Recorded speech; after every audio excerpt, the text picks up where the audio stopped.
पधारी है राजस्थान की धरती पर पहला कदम, क्या कहेंगे? ओम शांति। राजस्थान के शब्द में ही राज्य है।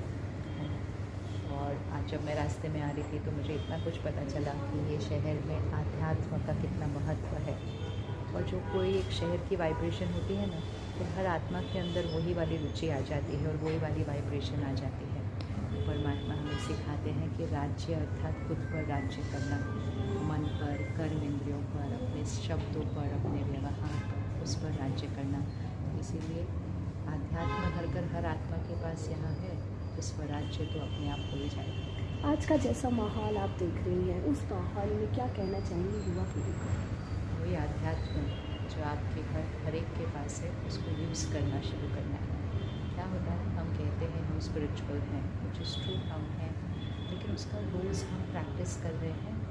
तो अभी आजकल क्या होता है, सुबह की शुरुआत फ़ोन से हो रही है, दिन का अंत भी फ़ोन से हो रहा है। और फ़ोन से मतलब सिर्फ देखना, ऐसे यूज़ तो करना ही है, फिर तो हमारे बहुत सारे काम हो जाते हैं उसे, लेकिन माइंडलेसली देखते जाना और फिर जो भी हम सुनेंगे, पढ़ेंगे, देखेंगे ना, उसी से हमारी सोच बनेगी। अगर हम थोड़ा सा उस साधन का गुलाम बनकर नहीं, साधन का मालिक बनकर उसका अगर उपयोग करेंगे तो मन शक्तिशाली है। आज कहेंगे अगर हम महिला शक्ति की बात करें तो एक डिप्रेशन का एक दौर चल रहा है लोगों में, उस दौर को लेकर के आत्मा की शक्ति है। क्या हुआ, पिछले 20-30 साल हमने कहा तनाव नॉर्मल है, डर नॉर्मल है, कोविड आया तो हमने कहा डर नॉर्मल है, चिंता नॉर्मल है। तो जैसे कि हमने छोटी छोटी बीमारियों को, जो कि बीमारी नहीं थी लेकिन मन की स्थिति तो थी, उसको हमने नॉर्मल कह दिया समाज ने। और नॉर्मल कहने के कारण उसको हम उसी के साथ चलते रहे। 10-20 साल बीते, कोविड आया, हमने उसको भी नॉर्मल कह दिया, डर और चिंता को।